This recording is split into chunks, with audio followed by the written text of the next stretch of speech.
detective, thrill me. Another Christmas film, and in the immortal words of that Yuletide classic Silent Night, Deadly Night, 7 o'clock, Jared, time to get shit-faced. Time to get shit-faced.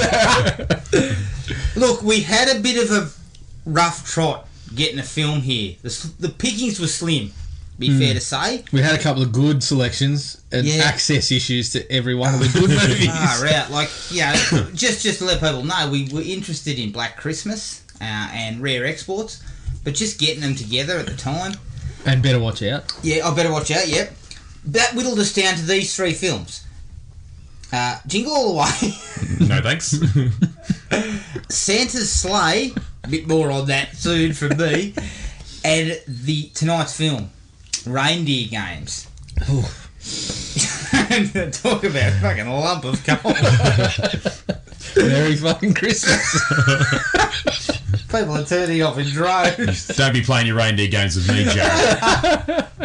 Alright, before we get to that, because it's a Christmas episode, we're going to cover a few little things here. First up, what have we been watching? Gibbo, give it to me. Yeah, well, I had all of these for the last one where I was supposed to be here, and the internet gods let me down. I was on the phone for near enough to 3 hours, actually, trying to sort that out, so that was a fun day. I would have loved to be the bloke that actually answered the call. The good news is he couldn't understand anything I was telling him, which was both a problematic and a blessing at the same time. So we said we thought you might be remonstrating quite loudly about the issue. There was some significant, I was swearing quite a bit and gesticulating wildly, and it got me nowhere. Has it all been fixed now? It's sorted, yeah. But I'm on 4G. Like, for whatever reason, we live in the capital of Australia, and I'm on 4G because I can't get anything more than ADSL 1. Jeez. Which is mind-blowing. Like, but the Prime Minister said the internet's fine, so fucking shut up. Guy. What are you talking about? Mate, just get some NBN. It was going to be fibre to house, now it's fucking fibre to node. We're going to be running on bloody... We're just going to be, running wire from the friggin'... We're just going to have 2 fucking cans stuck together by a piece of string. It looks like something in Delhi where people are just tapping into their own unfold a couple of coat hangers and fucking... Zip to your house. Half the network's just recycled copper now anyway. The speeds are going to be shit. But anyway, we're getting fucking distracted. Yeah. So I was cooked for a while there. I had a couple of bugs with the kids and stuff. So basically sat at home and watched a bunch of movies in one go. Not good ones, so that's good. Kong Skull Island. Right. One of the most action-packed, most boring movies I've ever seen in my life. Have you ever seen it? Yeah, I was middle of the road. I didn't hate it, but I wasn't. It just seemed really lazy. It was like they just churned shit out. They got an excellent cast. Looked pretty great. Yeah, the cast looked pretty great. I thought it had chance. Like some of the people in it were really good and everything. It's just every single time a monster rolled out, it was like, oh, this one's been blending in, and it's just this like the fucking big stick insect that was made out of bark, and the buffalo thing that was in the looked like a tree. Like, how many times do you think you can pull that thing? And Kong changes scale through the movie probably by about 50% different times. Sometimes he's like grabbing, holding like helicopters and stuff, and other times he's just like near people and doesn't look that big. It's just stuff like that just bugs me because I'm weird. But I seriously fell asleep through it for like 3 times. Shit. And like I said, it's a lot happening to be falling asleep. So that's probably not a good sign. I watched Hitman's Bodyguard. Is that any good? Gee. No. I watched the trailer and that was enough. It's not. The 2 leads have good chemistry and they're pretty funny. Samuel L. Jackson has some good... He Samuel L. Jackson's the shit out of it. But it's really weird tonally. It's halfway between being a comedy and then sometimes there's just some really full-on like torture situations, and it's one of those movies that just doesn't know what it's trying to be. It should have been something like a Two Guns probably, but it goes off track a lot of the time, and it's just it's not good. I couldn't recommend it. I watched Atomic Blonde, going into the good stuff. Yeah, you guys said you'd heard some bad stuff about it. I actually really liked it. It was pretty smart. There's some twists at the end that are a bit tough to swallow, but it's a little bit sort of John Wicky. I know it's the same director, so it's similar to the first one. I actually liked it though because I love Charlize, and it's definitely worth a look anyway if you haven't seen it. Yeah, I'll check it out. You've turned me around now. Yeah, no, it's definitely worth a look. There's some cool stuff in it, so especially the stunts and action choreography. Yeah, she gets me. Dude, she sells it, but she can also kick some ass. She's like believable. Yeah. I like her action. Like you said, stuff. she showed that in the Mad Max stuff. Yeah, she's just really good at that. She's believable in this, though. It's pretty good. And then the top of the pile for me was War for the Planet of the Apes. I think it's my favourite one out of the three. Yeah, I really liked it. It's very different again to the other two, and it's my favourite. I think the only thing far. I came out at the end a little bit not sure about, I still don't know whether I liked it or I didn't. It would probably be second viewing when I decide that, was Steve Zahn's. The little bloke? Yeah. See, he was weird for a while, but he's so likeable. Yeah. Yeah, that's what I thought. There was a couple of moments where I was like, he a doesn't little bit really on the belong for a nose, while. but I didn't. It wasn't like... Yeah, it didn't I couldn't bug me pick too Steve much. Zahn though. It sounded like it was I'm like, geez, I know that voice, and it wasn't. That wasn't what I was I thinking. think I saw it before I went in. I think for some reason, maybe I checked IMDb and That might have ruined it for you, knowing it was Steve Zahn's Zahn. doing an ape. Like, Yeah, because he that character, like, it's obviously comic relief. Yeah. But he has a purpose. He's got a bit of heart. And he's got a lot of heart to him and stuff like that. So we probably just ruined it for Adam now. No, it's all right. I do need to say it because I need to... Mate, 100%. Like, it's my favourite. I liked the other two a lot, and I think this one I preferred. It's got to be, over the last sort of, 10, 15 years, it's got to be one of the most consistent best trilogies. A 3-movie set. It's probably the best, almost. Like, wouldn't even be up there with it. But some people haven't even... Furious. There's so many people That's the that... only one I can think of. Not Transformers. So many people I talk to haven't even seen them. Like, they just like, oh yeah, I kind of knew. I was aware that there was more ape movies, but I haven't seen them. Like, because everyone thinks Mark Wahlberg, and there's like, no thanks. So good. That one was tragic. Yeah. But I thought Woody was really good in this one. He was fantastic. Because some of his motivations, you're like, more depth. he sells it. More depth when they get there. When they get down the track, it's it's not just black and white sort of good guy, bad guy. But he's stuff. good in everything. Like, he's just turned into one of the best actors going around. Yeah, for that sort of stuff especially, because he's just got he's very versatile. He can play the happy-go-lucky guy, or he can be really dark and stuff. Yeah. Ever since he did True Detective, I've just been riding on him doing that sort of stuff. So, no, you've got to check that one out, Adsy. And then the only other thing I had was I got sucked back into Orange is the New Black for the last 2 seasons on Netflix. My wife was thoroughly unenthused with the most recent season. She actually gave up on it. Yeah, I don't know, because I was sort of bored with it, because it's got, and I use this example a lot of time, the Walking Dead scenario where the same sort of thing happens. This one, I don't know, it feels like they've changed it a little bit, and they're doing a lot of backgrounds, like origin stories for a lot of the sort of smaller characters, which are kind of interesting. It is very similar, like it's the same sort of thing, but I've been just churning through some of that anyway. Well, just to my waste some time. wife swears by Wentworth instead, the Australian version. She said that's excellent. And much grittier. Like, That's a remake of Prisoner. Yeah, I know. And everyone I've spoken to says it's really, really good. Yeah, righto. But that's it for me, so... All right. Nothing else. You can't watch Wentworth because you already told Foxtel to go and stick it up their arse when Foxtel they Now. out today. Foxtel Now, Foxtel Go, whatever it was the worst service I've ever had.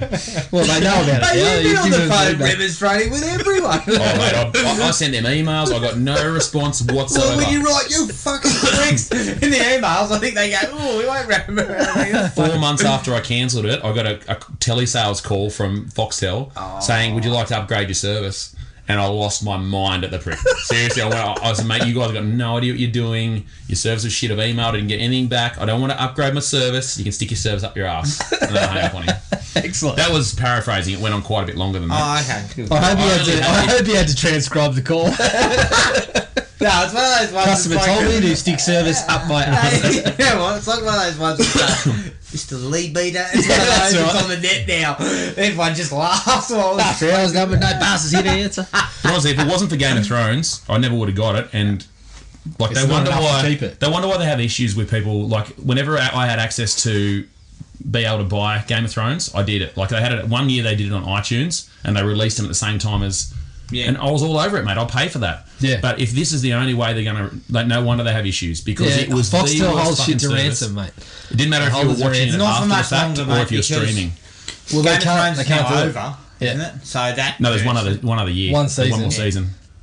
Yeah, but I mean, HBO's going to... Surely, eventually, HBO will just say, yeah, all the contracts are run out, so here's HBO Now in Australia, and then we'll have Disney's that's now including all Fox's just stuff. Just do it, but do it... Like, if Foxtel was a good service, it'd be fine, but it didn't matter if it was live or if it was streaming or if it was like after the fact and you were just watching something. It was buffering every terrible. 30 seconds for like 5 seconds. Yeah. You can't watch shit like that. No. And you can't just sit there and preload it, because it doesn't do that. It just sits and stops, and then as soon as you start it, it's the same problem. It just shouldn't happen these days. Very good. Stan can figure it out. They should be able to. Yeah, exactly. I saw only a couple of films, but obviously I saw Star Wars. The Last Jedi. As did I. I really liked it. My only quibble was, and I can see why it was there, but I just kind of felt maybe it could have been the start of the third film. Was it gets to a point in the film. I'm not going to spoil it. I was going to say spoiler alert for everybody because this will be a bit unpopular. It gets to a point in the film and it feels like it's wrapped things up. And then it keeps going and it goes on for 40 more minutes. And I know why that 40 minutes was there because obviously, again, I'm not going to spoil it. There was reason for it.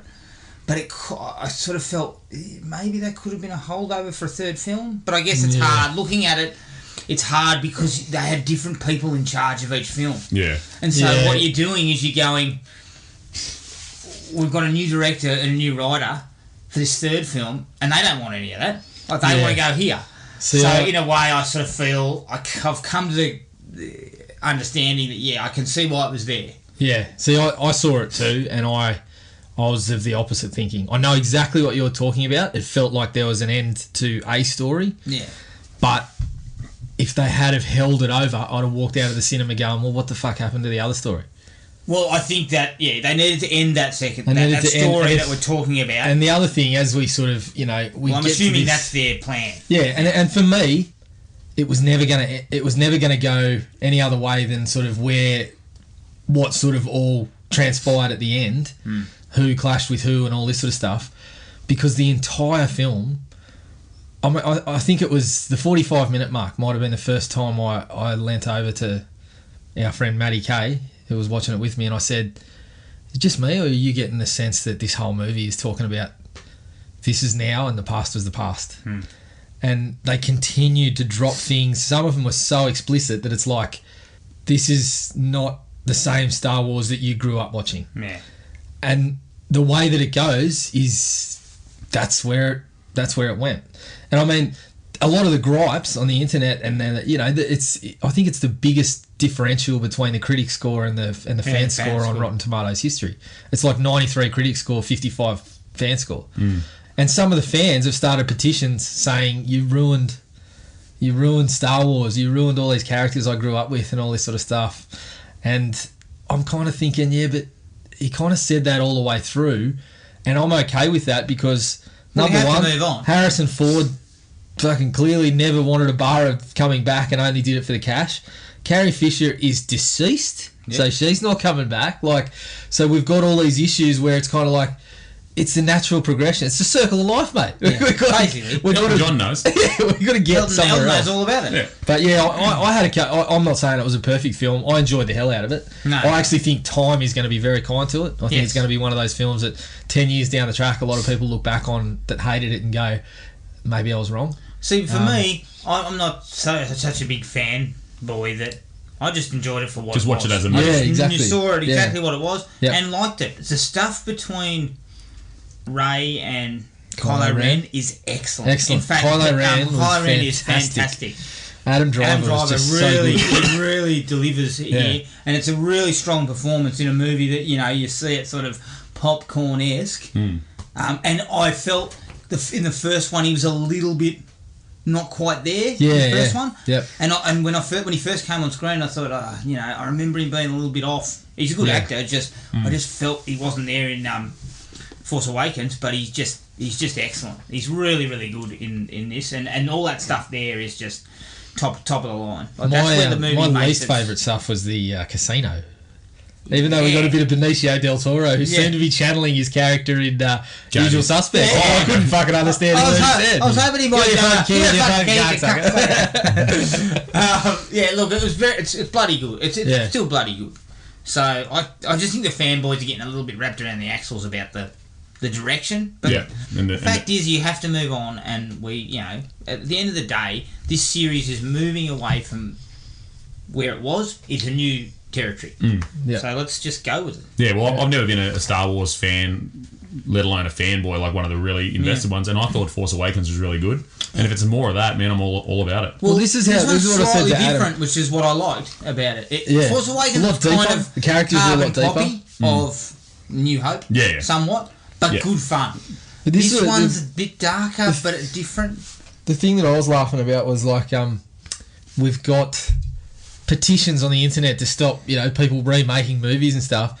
The day after this was released, some bloke's petitioning to remake it immediately. And I'm like, this is just stupid. Yeah, you can't have it both ways, guys. Just enjoy... It's insanity. It's absolute insanity. If you hate portions of it... That's not the way it happens. If you hate portions of it, we'll just wait for the next one. You'll probably enjoy that one. See where it's going, because remember, this has been, they've been extremely successful. It's a cash cow from, Disney's going to take time to build these films. They're not going to just rush them out. Some people were saying worse than the prequels. I'm like, if you think that is worse than the prequels, you should not be allowed to watch films. Unless Hayden Christensen's back, it's not possible. Yeah. So I really enjoyed that. I went to the Sunset Cinemas at the Botanic Gardens. Ooh. Loved it. Mm. Murder on the Orient Express. Yeah. Mm. I really liked it. Yeah. The reason is that I kind of dig that stuff. A couple of laughs from Branagh. Some good laughs from Branagh. And surprising, because I remember when I heard that he was playing Hercule Poirot, I was just like, what? Because I remember the guy that does it on TV. Yeah. He's done it for years, and he is a French guy.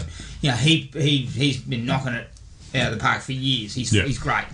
And I thought, Kenneth Branagh's a good actor, but geez, I think this might be a little bit beyond him. Bridge too far. Yeah. But he was really good. Really good cast. Yeah. Excellent cast. It's really handsomely shot. The sets and everything look great. Yeah, I just love it because I like some of that sort of stuff, the old classic whodunit. Mm. Unfortunately, obviously, I'd seen it before the previous version, so I knew what was going to happen. So it's the same sort of story then. It's very similar, if I remember correctly. Yeah. But I just really enjoyed it, and I love the fact that they sort of gave us a little nod that they might do another one. Yeah. I thought, and it's another one that I'd be really interested in seeing. Great to see Michelle Pfeiffer too. I thought she was fucking excellent. It's really good to see her. She ages like a fine wine. I was like, she probably looks the same as she did in What Lies Beneath. She hasn't aged since then. And the great thing about her is she's just aging appropriately. She's in her late 50s or whatever. Maybe some small nips and tucks. Okay, there's a tuck or two, but it's not overboard. She hasn't got the big lips and the cat lips, or her cheeks. nose is closed down into a small. She's not Michael Jacksoning it up yet. And the last one, due to our general fuck ups around what we were going to watch. Oh, you watched Santa's Sleigh? I watched Santa's Sleigh. It was trash. It was just terrible. No, it was. How's Goldberg's acting? Goldberg is probably the best actor in the film. Is it wrestler Goldberg? Yeah. And He's Santa, funnily enough. We're keeping it up our sleeve, but after me and Jared talked, and when I actually said it's just boring as all hell. Yeah. There's a little bit of money. You can see that obviously somewhere there's a bit of money, because it's quite well made in a sense of, compare it to say an Avalanche Sharks. There's a total difference. Compare anything to Avalanche Sharks. So there's a little bit of money there, but it's just so boring. And when we spoke about it, basically the whole episode was just going to be that we would have rushed through Santa's Sleigh, and so we had cooked up this whole discussion topic that I think would have been good, but we need to keep that up the sleeve. Yeah, it'll be Santa's up the sleeve, mate. is just... It's not worth it. Oh, it was just trash. Well, I'm glad we went with this movie instead then. Yeah, the dangers It's a step in the right direction. the dangers of being sarcastic in text messages. Yeah. So. But that was it for me. I missed the inflections in your voice. I need to put it inside like an asterisk or something next time. This is sarcasm, we're in italics. Dear. Jared. Yeah, so obviously I watched The Last Jedi. My thoughts on that are pretty clear. I'm a bit of a fan of it. Bates Motel, I'm punching through season 4 at the moment. Really enjoying that still. And the last one that I checked out was a bit of Eli Roth. I watched The Green Inferno. What was that like? Popped up on Stan, came to the party. Also The Bye Bye Man, which I'll be checking out later on tonight probably. What was Green Inferno like? Because that stuff's it was okay. Untidy. It was okay. The thing for me is I didn't particularly find the situations as scary. Like, the idea, the concept of it and the situation that they get in is fucking scary. But the movie itself wasn't really scary. It was more gruesome. The parts when I wanted to look away was because I didn't want to see a fucking body getting ripped apart. Like, not because I was particularly scared of what was going on. It was just gruesome and gore, which, for me, there's a place for that. But when it's trying to compensate for lack of kind of scares, I'm not interested. I'd much rather go for something like It Comes at Night or The Babadook that has zero gore but scares you a little bit. I love The Babadook. You know? Don't talk about that. I won't be able to sleep. Such a good movie. If we get when you get the mix right, it's fantastic. But for me, Eli Roth just doesn't.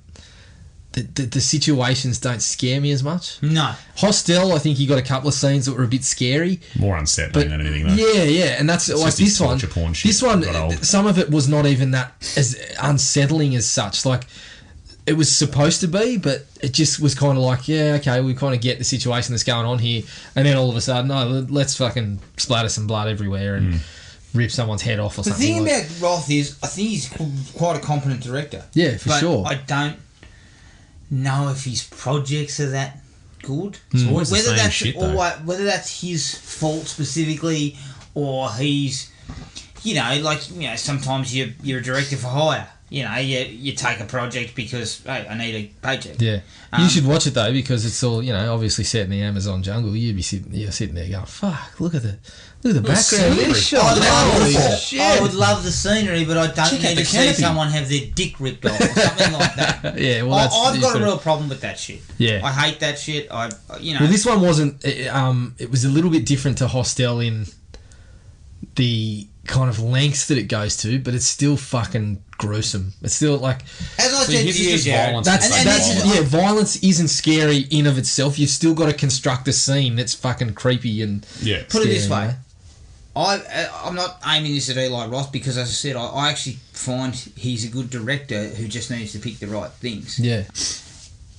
I have a problem with there's a line, right? Now, I love horror films, but there's a line.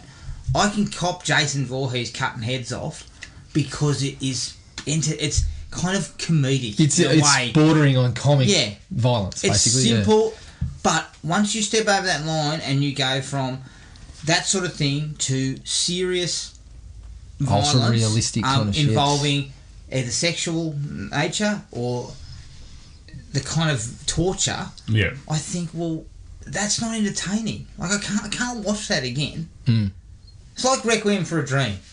It's the only movie I'll never watch again. Yeah. Because I just can't. It affected me because it was so some of it was sickening. realistic and so. It hit me really hard. But that was an excellent movie. Great This one is movie. not. Absolutely There's lots of great movies like that, though. Great where movie, they're but I would amazing. It's never like, geez, I watch won't it do again. Yeah. Yeah. It's an experience and then you've done it. Yeah, and I think once you get into torture, once you start getting into torture and rape, things like that, I can't watch that stuff again. So Because I think, well, just from what you've just said, you won't watch Requiem for a Dream. It's the only movie you won't watch again. That means Reindeer Games on your future slate then? Reindeer Games You'll be going back definitely You get did a mention second torture. But, You did mention torture as sort of, as I said, it's on Netflix. I own it. Oh, too easy. one night. One night I'm sitting up, Reindeer Reindeer Games. Games, I haven't watched this in years. Forgetting we did a podcast 6 months ago. So, Well, yes. Without further ado, hey? Well, Yeah. just quickly though, because the blood splattering everywhere thing just reminded me, because I heard on the Blade pod that I wasn't involved in that you finished Punisher. Yes. Did you see what I meant about the last episode? Were we talking about the confrontation with a particular character that sort of... Well, for me, because I talked about it before and neither of you guys had seen it. Where are you up to? Yeah. No, I'm still 4 or 5. Well, no, I might be 6. Just that last... Like you said, you didn't think it was violent enough, the series, and I'd agree up until that point. Yeah, and yeah. then that whole episode is basically just Yeah. non-stop, just full-on insane shit. As I mentioned to Adam, I think I was talking about the same thing as you, but there was one where I just thought this is fucking too far. Yeah, I know what you mean. Yeah. Yeah. The double digits. Yeah. Yeah. Yeah. Yeah, exactly. That's the sort. I just went. It's gone too far now, and it's not. Yep. It's not purposeful. It's just that was the only thing I didn't like. And That one was gratuitous, I think. Yeah, exactly. Okay, cool. So we're on the same page. Yep. All right, before we get into Reindeer Games, let's do a quick up or down. Jumanji, Welcome to the Jungle. I'm hard down on them The using Rock. Welcome to the Jungle again when he's already done a movie with fucking Stifler. I already Called the told you, same mate. thing. It's called The Rundown I know in the it's called US. The Rundown. It's and just- we don't matter. We don't matter to... There's no way though. Australia? That they're not aware Where's of that? Austria? There's no way they don't know that. He's already done a movie called this. Let's try and Yeah. Could have cut that off. You could have just had Jumanji. But I think that what they're trying to say is this is kind of like a continuation. It's not necessarily a remake. Yeah. Because it's all set. They're using a computer game this time, not a board game.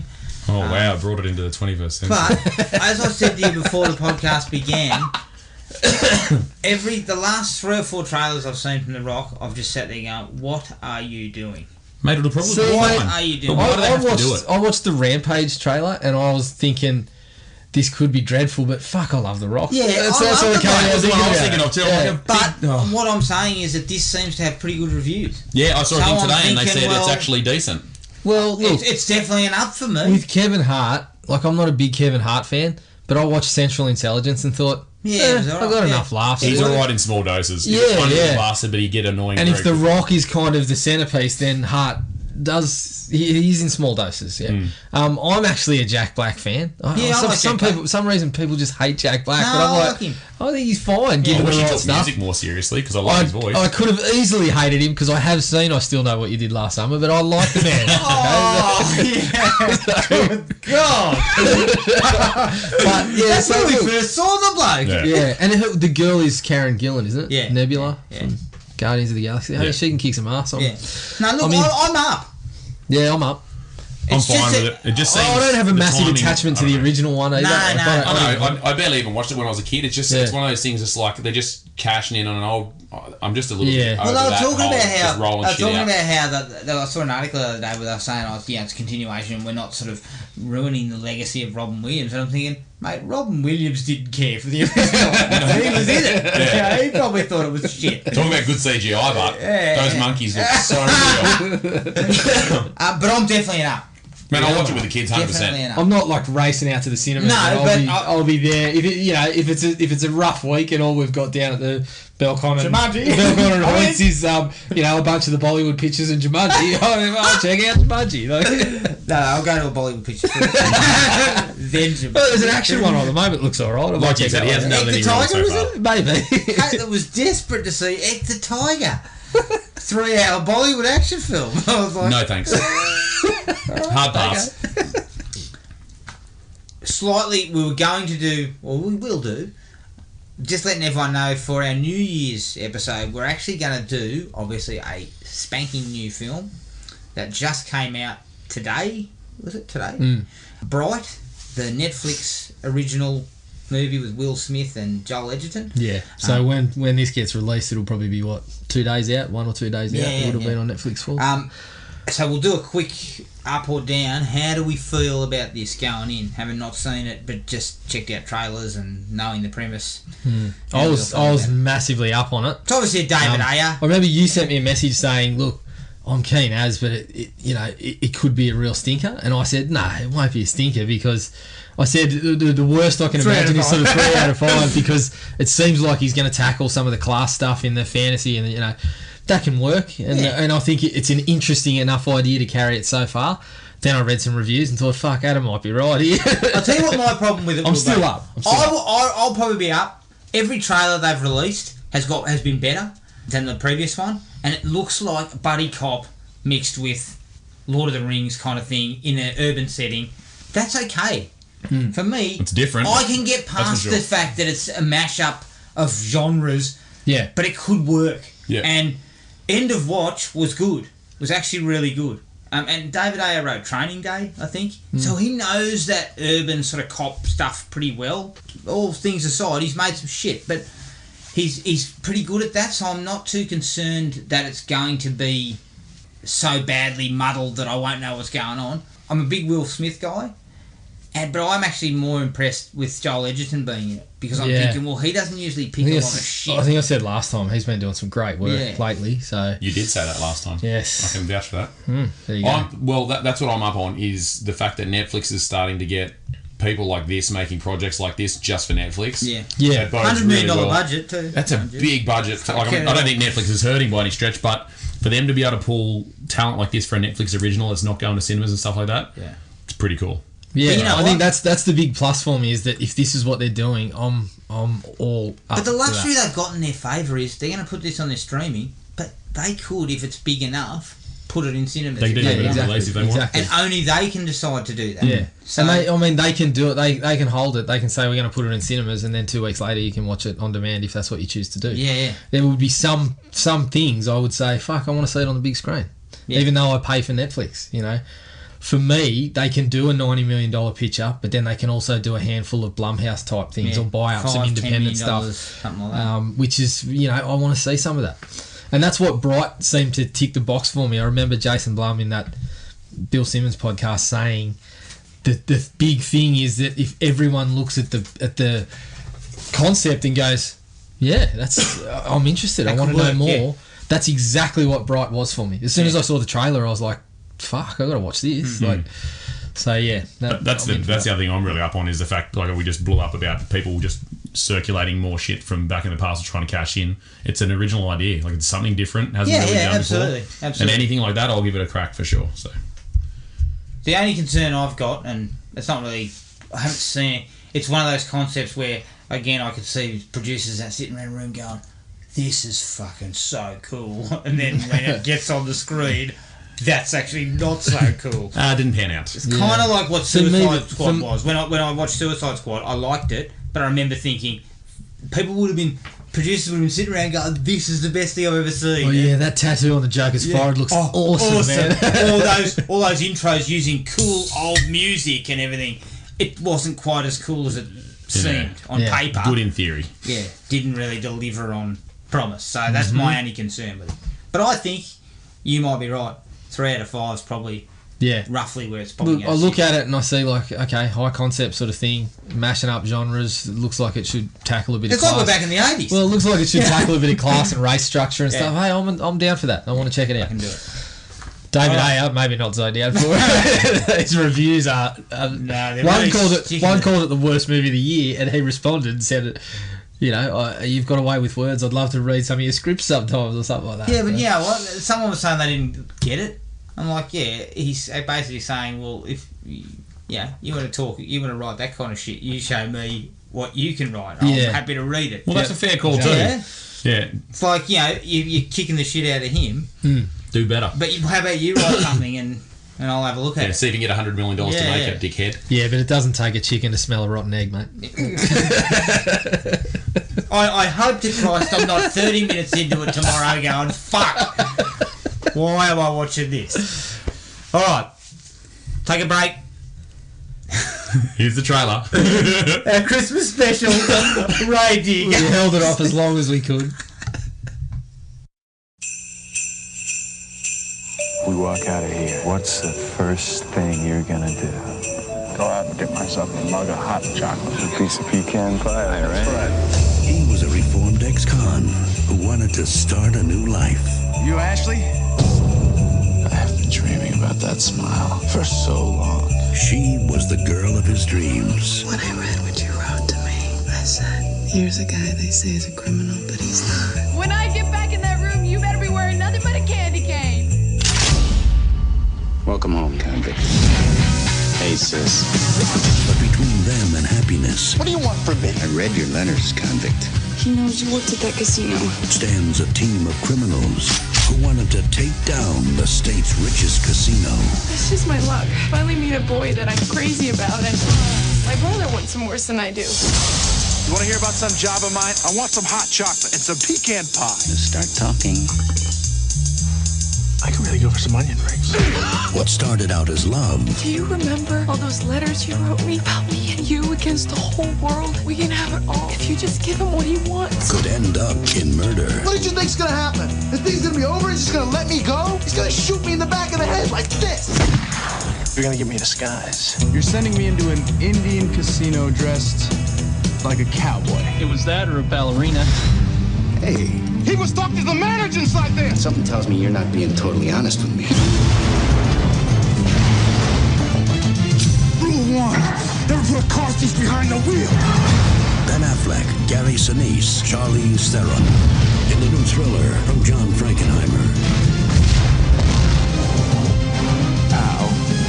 Wow. Reindeer Games. Reindeer Games from 2000. His voice. It's just unneeded. Directed by John Frankenheimer. Frankenheimer. He did The Island of Dr. Moreau, so you know his resume stinks. You're talking about the good one with Marlon Brando? Yeah. He directed for like 40 years, didn't he? He did some really good stuff in the 60s, like The Manchurian Candidate and stuff like that. And did he do French Connection? No, that was William Friedkin. Number 2, didn't he? Yeah, it might have been number 2. He also did that De Niro one, Ronin. Oh, yeah, Ronan's that was good. alright. Yeah, that was alright. That was one of his better ones. Fuck, you wouldn't pick it, these two movies. Produced by Bob Weinstein, Marty Katz, and Chris Moore. Written by Ehren Kruger, who did the Transformers flicks. Yeah, and didn't he do one of the Scream 3? Yeah, Scream 3, that's right. No wonder this is poor. Yeah. Thank you, Aaron. There was a couple of high-paying jobs there, though. I know. The Transformers ones wouldn't be paying peanuts. Oh, no, they're not. He was getting... It's a quick job. couple of hours. Some robots had a fight. Sorry to sort of slightly go off tangent, but speaking of that, I remember reading an article before the new Transformers came out, the latest one. Last night. And it said, they put together a writer's room. And then I read the reviews and I'm like, what the fuck was the writers' room doing? No, you know what it wasn't. I don't think it was for this one. You know what the writers' room was for? They've come up with ideas for 14 more movies. Oh, get fucked. Good Lord. Thank you, China. But do you remember the text I sent you the other day where I was taking stock of what was in my cupboard and I said, I own 4 Transformers movies on Blu-ray. So it's all your fault. I'm part of the problem. You guys bankrolling shit. It's starting to be a real problem. Between fucking Andy owning 4 different versions of the same movie that no one should have. Look, I've got a son that likes Transformers, so I'm blaming that. But Jesus Christ! But you had them before you had kids. No, I had one of them. I had one. No, I had 2. You're right. I had one on Blu-ray. Did you have the one with the testicles? No, that's the only one I don't own nuts. because it's the worst one. But Transformers 3, I bought because I missed it in the cinemas, and then I saw it really cheap.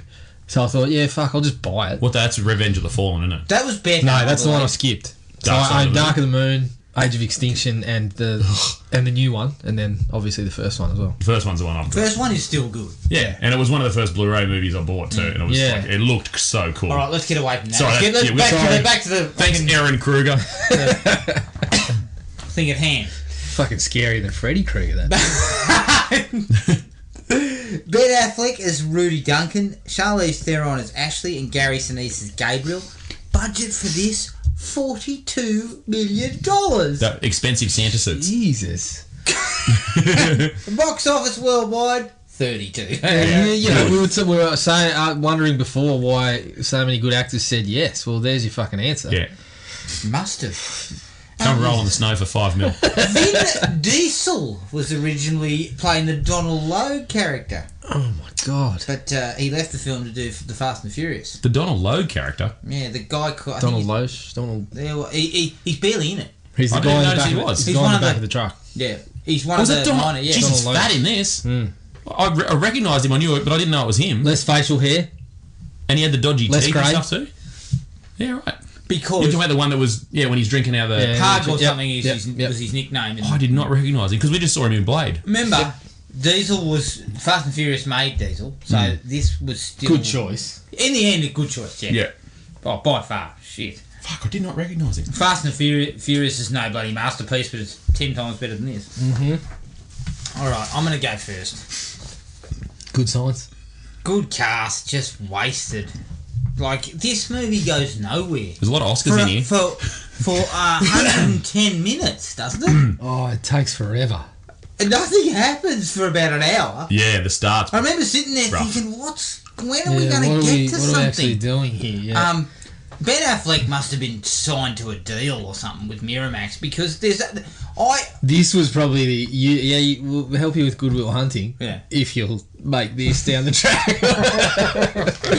And he was riding high at the time. He thought, no worries. I'll get that into that. When he got on set, he was probably thinking, Jesus. But as I said to you guys, who signs up to this? What in this script says to you if you're a somebody quality who likes actor, money? Other than money, it says to you, why would I sign up to this? Well, mate, the plot twist at the end is like Usual Suspects level quality, so that's got to be it. It's just such a good script. If you had texted me that, I might have missed the sarcasm. No, see, I was sarcastic then. Sorry, guys, that was all in italics, all in asterisks. It's just I can't tell you, wasted. mate. It's just wasted. The cast is wasted. I got a couple of giggles out of Dennis Farina, who's the best thing in the movie by far. It's the only time you enjoy anything happening. Yeah, and it's because it's a bit more of a light touch when Farina's on screen. It's a bit more of a comedic side, which kind of works because it's, slightly outside this dour bullshit that they were talking about. It's a 1 out of 5. Yeah, I'll probably go 1.5. I toyed with 1.5. Dennis Farina gets 1.25 of that for sure. Danny Trejo gets a 2.5. Look, I'm going to be succinct with this, given that in the spirit of the season, it's like having a couple of Christmas ornaments, but I've got no fucking tree to hang them on. So that's basically this movie. That's a fucking excellent analogy. That is top shelf. Your Christmas All these ornaments pretty are these trinkets. top class actors, and you're Nothing going, holding them up. Where's the fucking tree? Where's the tree? Yeah. Like, it's just, it's dour is the right word. The first hour is a fucking slog. So anything that happens after that, even if it's mildly, even if it's rising the pulse ever so slightly, I just didn't give a shit. By that point. You know what? If we were doing a podcast, I would have watched past the first half hour.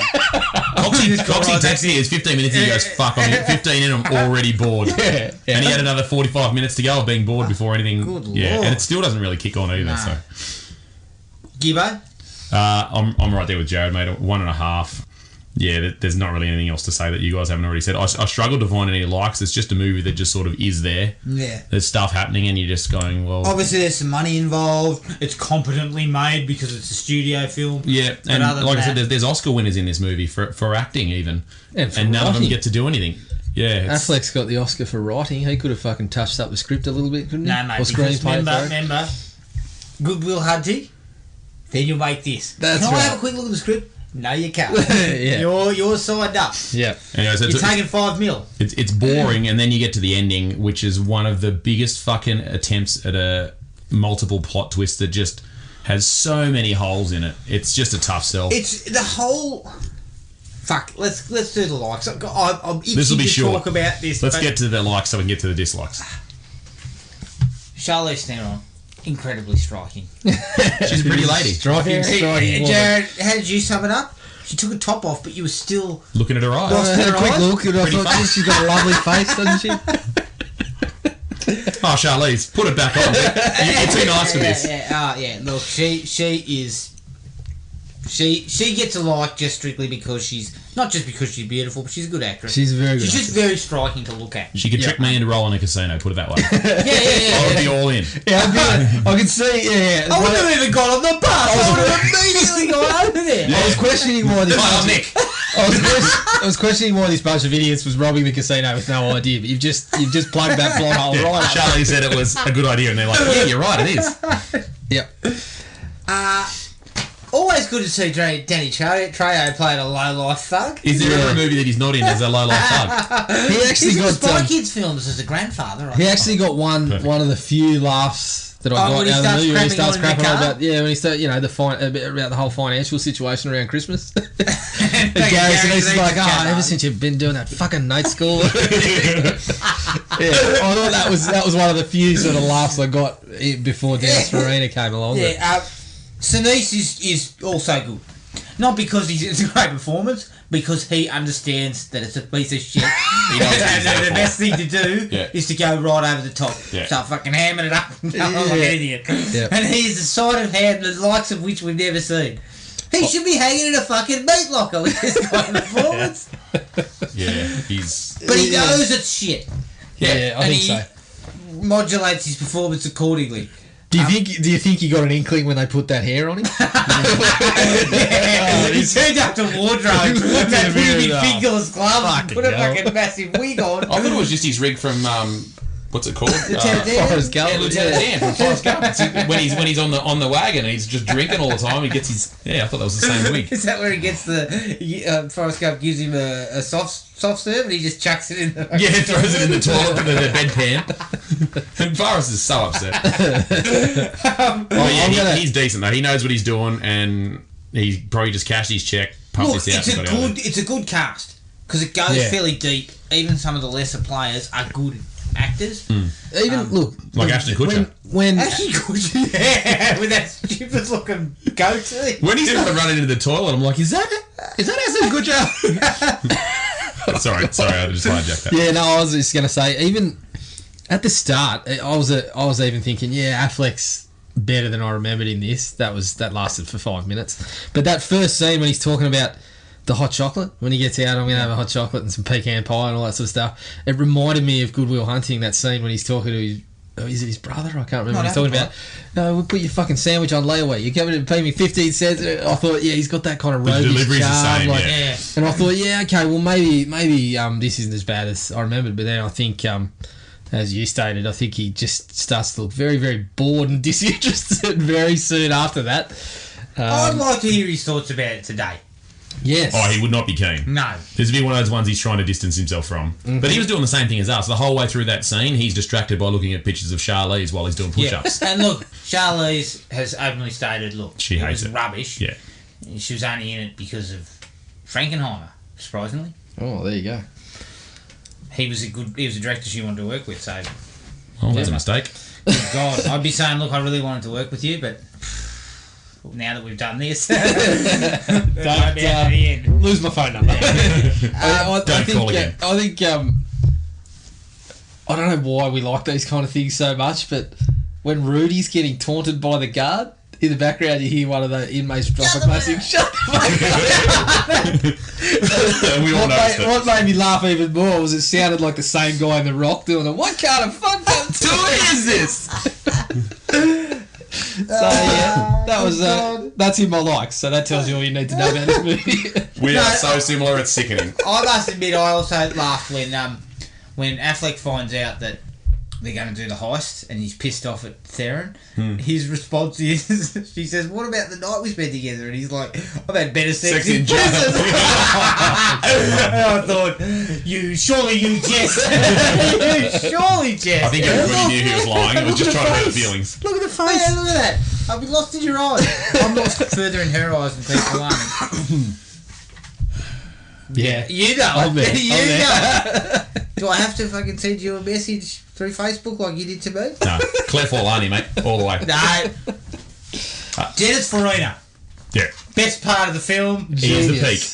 Just his opening sequence is fucking piss funny where he's talking to those two Native American blokes. Yeah. I just love how many times he uses you people and it's so offensive.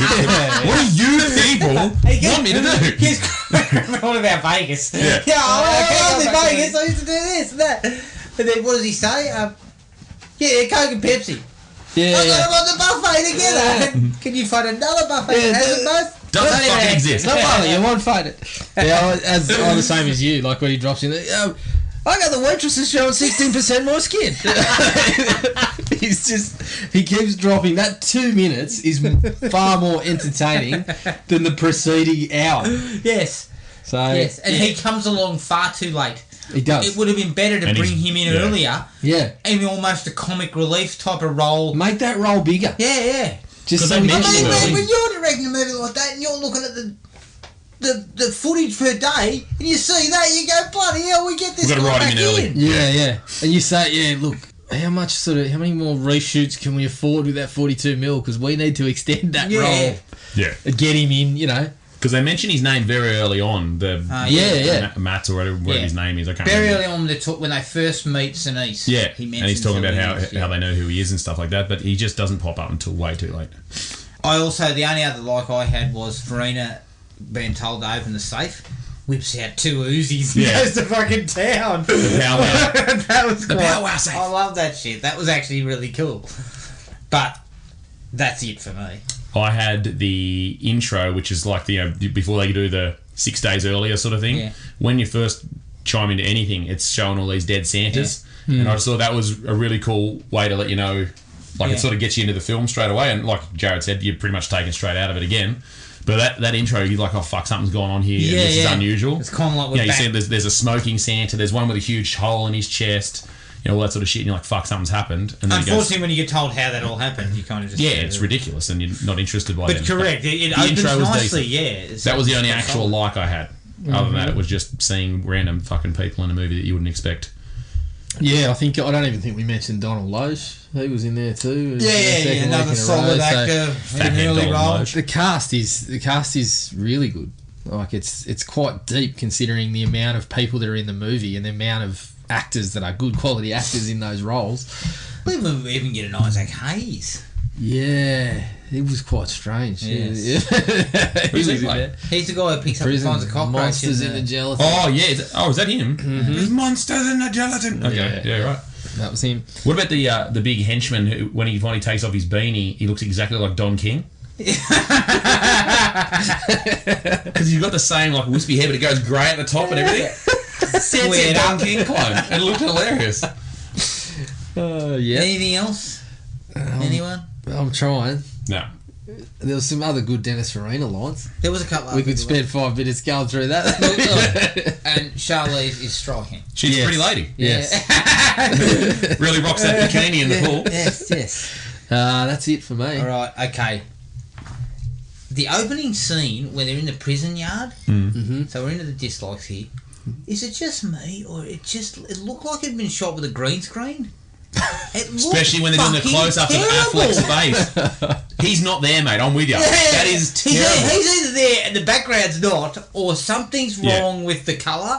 I'm going to be honest. I think I was already on my phone, but that's what I'm with you, Addy. I was watching it around the prison. That bit's fine, but when it goes to face to face, when it's going back and forth between Rudy there's and no and doubt it's shot with a green screen. Ben Affleck is not on site there. Yeah. The cropping around his face is very noticeably green screen. And his face looks all kind of shadowed and shit. It's really bad. I'm not really sure what happened. And for no reason, you can't put him in front of a fence. Trying to get away with working from home. That wasn't I work from home on this picture. What do you think? I've come to set 5 out of 7 days. 5 out of 7 days. That's all you get. He's sending them just a couple of Snapchats. Work with this. Here's me doing a line read. Fucking do what you want. I'm out. There's enough money in the world for this shit. I sent him a video and they were like, is this you just doing a bit of line reading? No. This is what you've got. That's what you got to work with. This is what 5 million gets. Cut that out and pop it in. Yeah. No, I'm with you, mate. That was rough.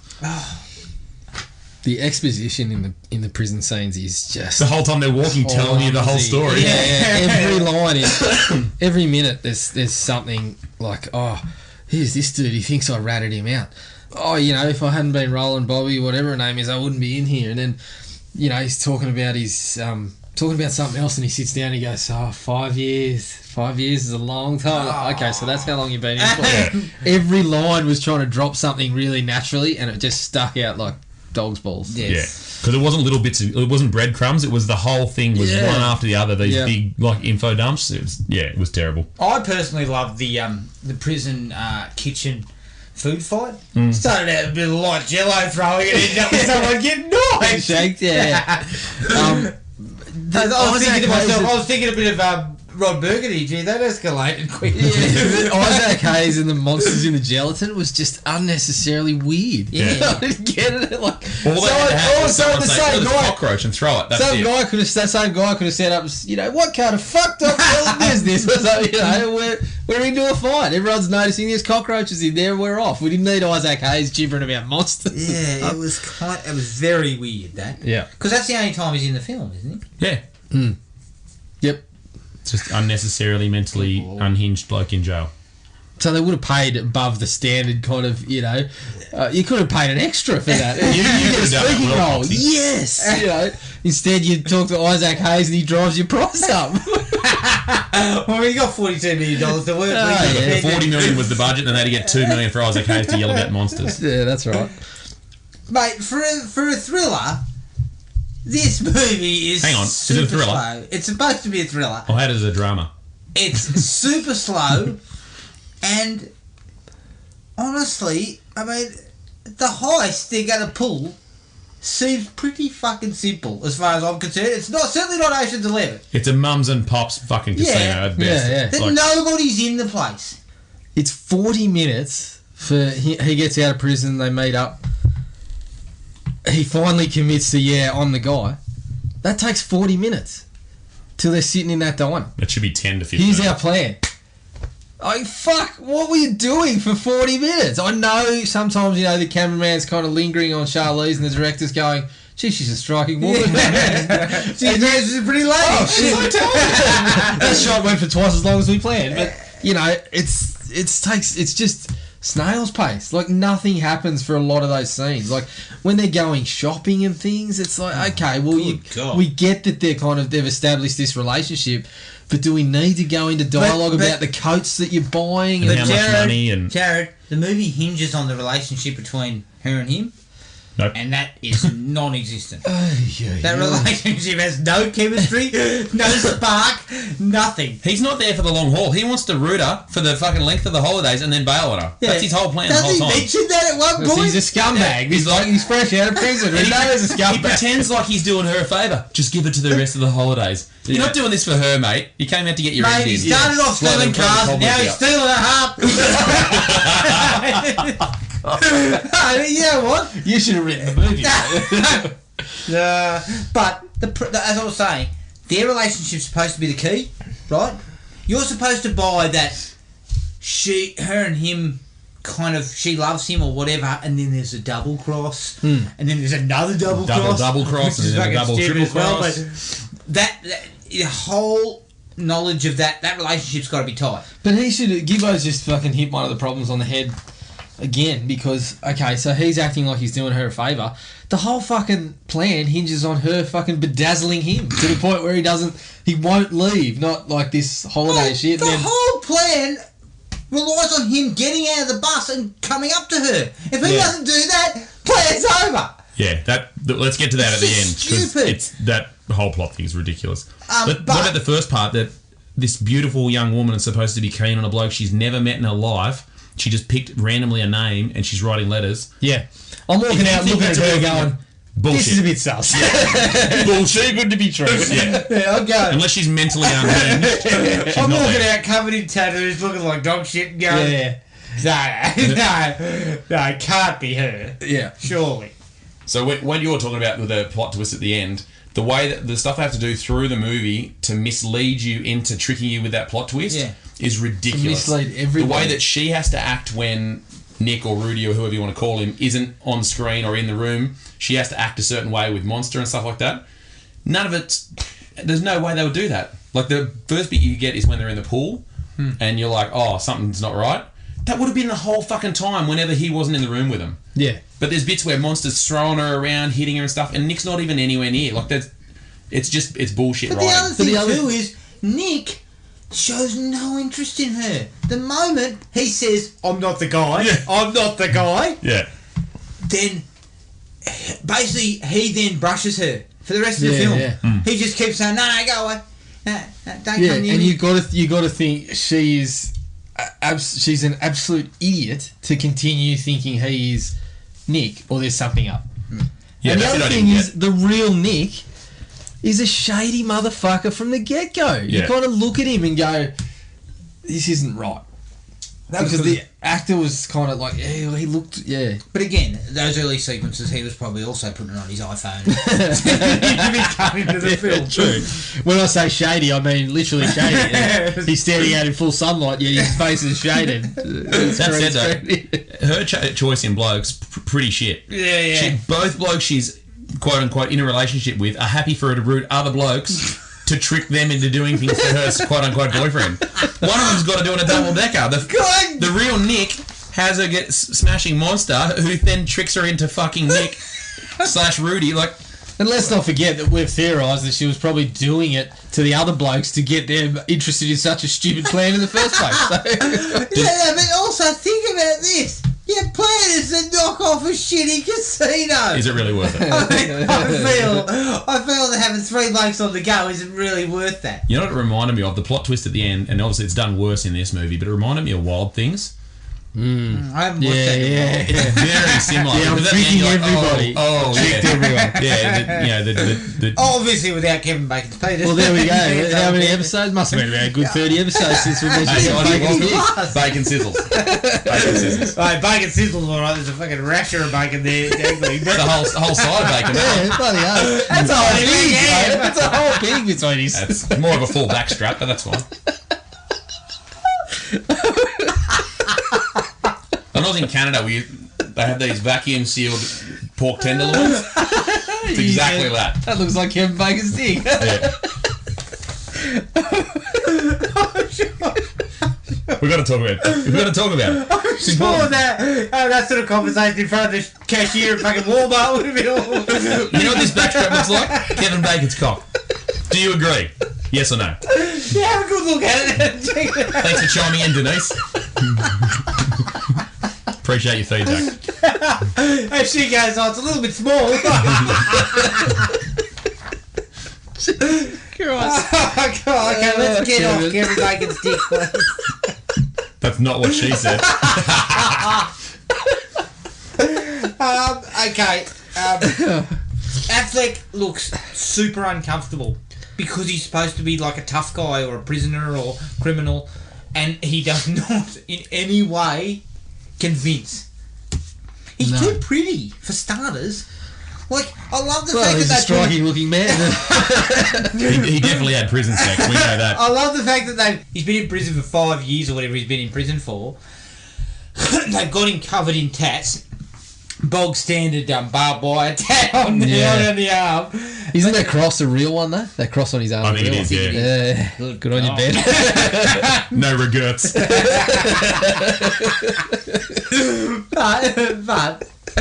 But his face still looks fucking male model already.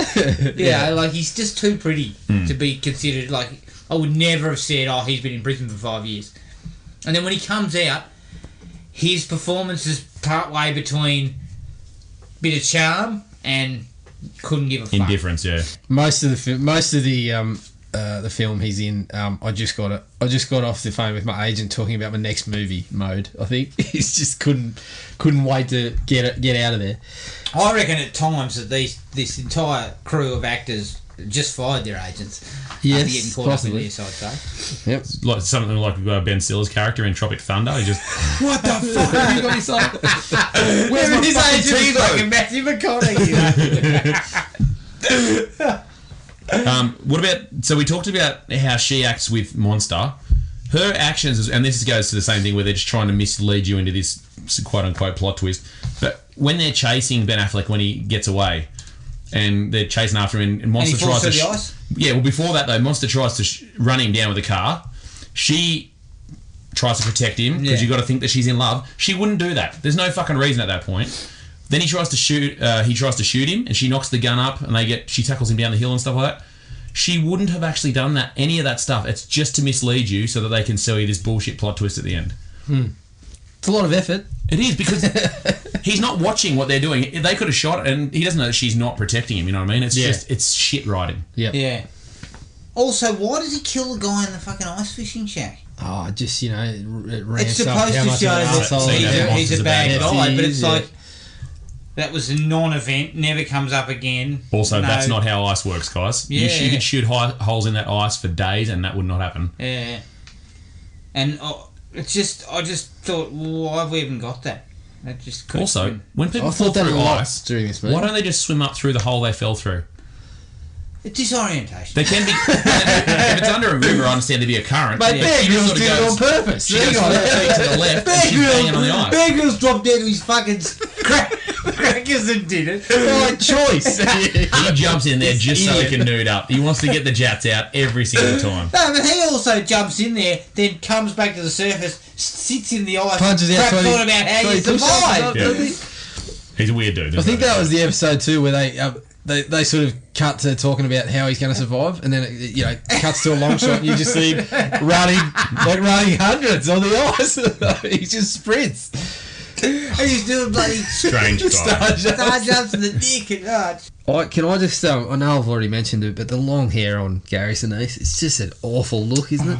He looks like David Tennant in the Fright Night remake. Of course, that was a parody, parody of bloody Chris Angel or something. I was thinking, was this part of his... this is my fan theory. That was part of his own scheme, and it was really a wig that Monster was wearing to make him look more like Charlize Theron. If he's going to believe my brother and sister, maybe I should grab a hair and look a bit like yours. Well, it should have been a ginger wig then. They need to rang him up a bit. No, and you know that Gary Sinise didn't come in with a with a mud mat where his fucking character was going. And guess what? This long hair is really important to it. You know, he turned up on set and they went, put this shit on, and he went, oh, fuck, it's funny. I find it rather amusing that I know it's for the plot device when he overhears them in the pool, but you're talking about committing a robbery down the road?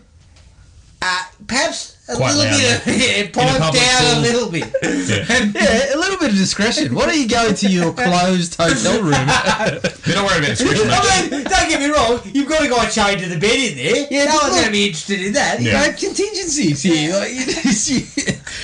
The other thing too is that they put that out as like an action sequence. Oh, he's escaped his room in the Motel 5, but the other blokes are walking down the hallway. Ooh, action sequence. Yeah. He starts jumping. One guy's coming from one end and one guy's coming from the other. Can anyone explain to me why he didn't just leave after he saw that? Why has he got to get back to his room so they don't know he got away from his bed? Yeah, but also there's another one where after he falls through the ice, they leave him unchained in the hotel room. Yeah. He chooses not to run away. Yeah, but he's got really bad hypothermia. Well, he's got to. Didn't you see him throw that dart? He's got to do some star jumps and shit. Yeah, true. To get his body back. Take off his clothes, do some sprints. Yeah. Drop your tweet. after he sees her talking to Monster in the pool, all he had to do was go, fuck, because she's the only thing keeping him there at that point, because he thinks she's alright. Yeah. And she's quite striking. So after he sees that, he's like, fuck this, I'm out. All he has to do is just go, jump out. Like he was outside. Yep. And then the whole movie falls apart again. He could have just fucking hotwired that guy that said, I'm armed with pride, whatever. He could have hotwired that car and fucking left. It's just like almost every scene, you just yank one of these little threads that's hanging out, and the whole movie just goes. It's like really poor knitting. It's like a game of fucking Jenga. Pull on the bottom. Also, I don't believe you hotwire cars like that, do you? Isn't it through the under the bonnet? I'm a law-abiding citizen. Hot wiring. No, you can do it through the ignition column. Yeah. Yep. Good lord. You blokes, dead set. I'm sorry, I'm just fact checking. Thank you. The film's bloody full of holes. I need to see if some of them are. Basically, when you turn a key, it closes a circuit between two ignition wires. All right. If you take the barrel out of the column of the thing, you can get the wires. Yeah, you can do that. Okay, so and he was a car thief. He's a car thief. Correct. That's the whole thing where he breaks into old mate with the guns as well. He gets in there and pulls that front window open. And he also does hotwires the lock. That's not how that works. He brings back that thing about how you don't leave a car thief with the keys. That's really good advice. What the fuck were they doing at the end? He's cutting his hands, getting them loose, hot wiring cars, and nobody's going, just shoot that much. Nobody's gonna say, I'm just gonna wait here just to ensure that he doesn't move while he's I'll follow him till I'm like 5 steps away from the cliff. Then I'll fucking walk away. They give him the keys, amble around the front and the back. Pour some fuel on. Also, they tied his hands together. Did they not notice a knife strapped to the inside of his wrist? You'd think they would. No, of course not. No. Oh, another plot hole. That's unusual. Good God. This movie movie is like bloody Swiss cheese. One of my biggest problems, just a general thing, it seemed there was actually a lot of comedy potential in the crew being absolute fucking bozos and the plans like that they come up with, but it's not that funny. Except for a couple of lines from a couple of throwaway lines. The Trejo one we talked about. And then when Dennis Farina comes in, that made me think even more. They should have been playing some of this shit earlier for laughs. That these guys have no idea what they're doing. I think the Farina stuff was accidental, to be honest. I'm sure he ad-libbed some of that. I'm sure he did. Yeah. But that's his thing, the fast talking, just talking shit. Yeah, but once I saw that, I thought, yeah, they should have gone for more laughs. Yeah. They definitely should have, because the only other times I laughed was when they were trying to play something seriously and it was stupid. The other problem I felt was they start with a voiceover. And then they only do it one more time in the movie? Once or twice more in the last 10 minutes. And I'm like, was there even a necessity for the voiceover at all? No. No, there wasn't. Because we even got told, not by voiceover, about how he wanted to get a hot chocolate and pecan pie and have Christmas with his family. Yep. It was jarring when that second one came in. You didn't need the talk because that's what happened when he got to the end. Yes. So I just sort of felt that was a weird choice, and whether or not there's supposedly a director's cut's got 20 extra minutes. Oh yes, sign me up. I'm buying it on Blu-ray. Mate, 2 hours was much too long. But it's supposedly sexier. They said. Oh, Hang on. Okay, we So better more check it. Charlize. No, I don't think so. We're going to do a quick revision episode. Hang on. No. We're What not part going of- to do it. We are not going to watch the director's How can it cut. be more sexy if it's not more Charlize? Oh, look, that was just a bit of spin being delivered by the. Yeah. Maybe you see another shot of Ben Affleck's ass. And that's the selling point. I'm out. That's wider than the snow. Pure as the driven snow. Fucking clear. You got wide. Translucent ring hole. Even the final shootout, where things sort of ramp up in the casino. You're so bored. It's so pedestrian. And this is the thing, a guy like Frankenheimer was making action movies in the 60s and people were going, wow, wham, bam, sort of stuff. He wouldn't have moved forward in the 2000s. Dennis Farina hanging out the window of the office though when they're trying to run through the slots. He's shooting just everywhere. Bullets are going nowhere near his target, and then he stops to have a couple of yell at some lines. I can't remember what they were, but he definitely could have shot him in that point. Yeah. He's too busy talking. Well, one of my dislikes was how did he miss anybody when he came out of the powwow safe? Yeah, she just gone through the whole office. room is gone. You've got him covered. Yeah. You've cut them all down. Okay, clear this up for me. Did Affleck know there was a powwow safe? 'Cause No. He clearly knows there's guns in a powwow safe. Yeah, because he. But at he's the end, when guessing that's behind pow, wow. Yeah. So I'm thinking, But but then he he- got told this. He got When he fed finds this it behind by the Nick. liquor cabinet, though, it's like he's surprised that it's there. He just Yeah. guessed it. Yeah, he kind of goes, oh, Fuck, it God, makes no And sense. when he was talking about the powwow safe, I'm like, I'd already forgotten if they'd mentioned that to each other in prison. Yeah. I just They didn't mention it in "Is prison, but powwow again, safe?" this is the sort of plot. Was that the plot- director's cut? Now, this is the sort of plot holes we're talking about. None of this shit was delivered because we need to have the big twist payoff, but the twist payoff doesn't work because there's nothing to hang it on earlier on. Let's get to the Except- twist then. Because this is the biggest... All the twist does is remind you about all the stupid shit. Because obviously I'd seen this movie before. Watching it a second time is really bad because you know what's happening. You know she's fucking, up to her neck in just dodgy blokes getting her to root other people. But the whole conceit of all the things she's doing through the movie, and even the stuff that the real Nick was doing, like you mentioned, if that guy comes out and goes, no, I'm a good bloke, I'm not going to go over to this girl and pretend I'm someone else, and gets on the bus, nothing happens. Yeah.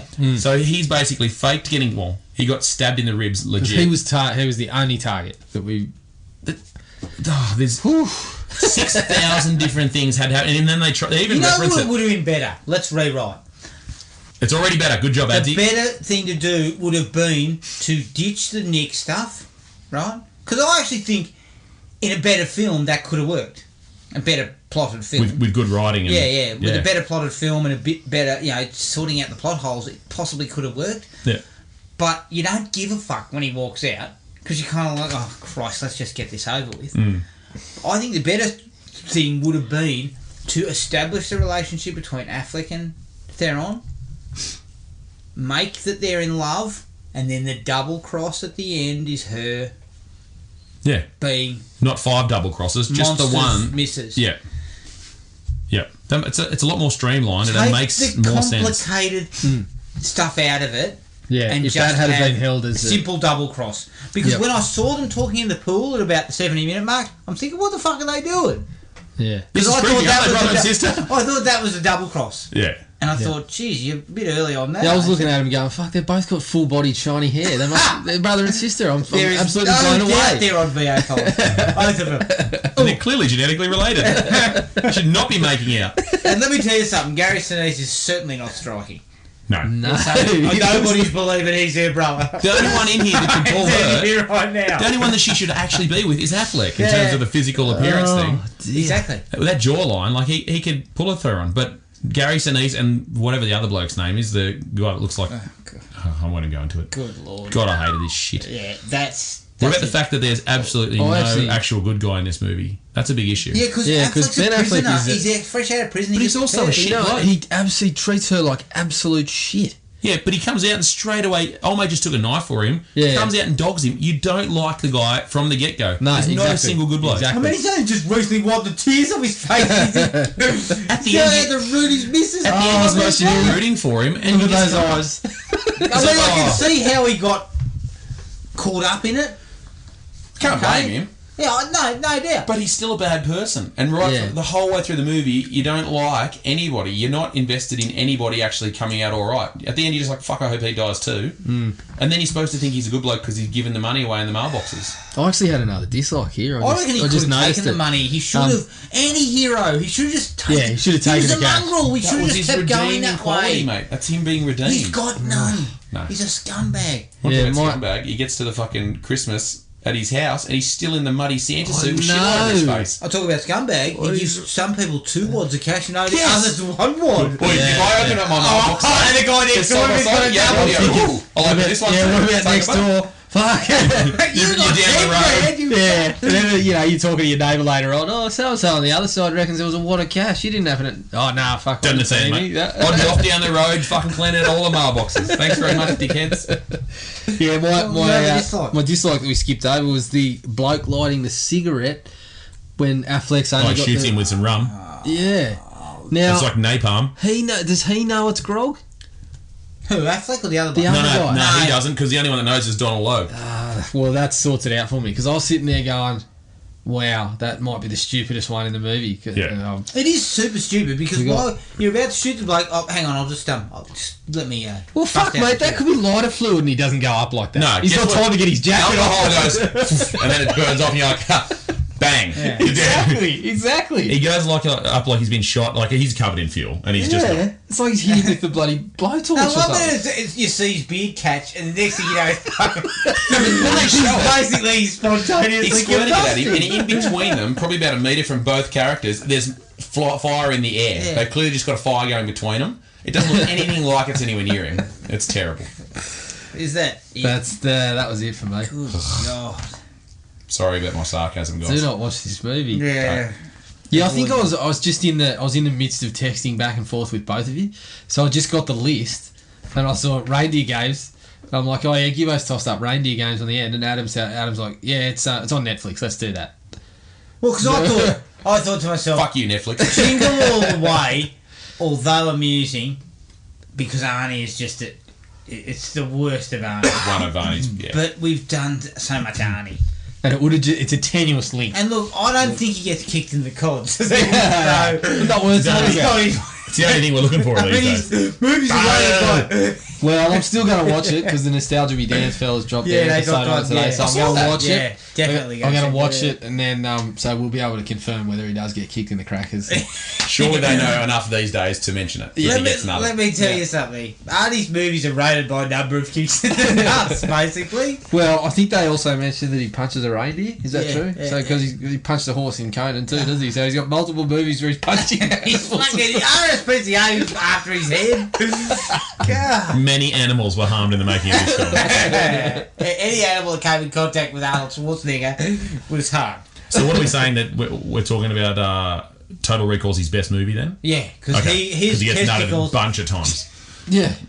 4 times, isn't it? Sharon Stone gets him 4 times a night. Yeah. She's just bloody. She's kicking balls for America. Back in the day, though, like a speedball. She could have kicked my nuts. That'd be fine. Back in those days. Yes, please, Sharon.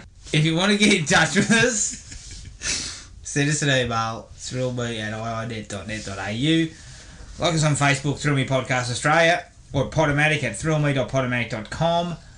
Next episode, we'll slip one in between this one and the New Year's episode. Making up for our 2-week hiatus.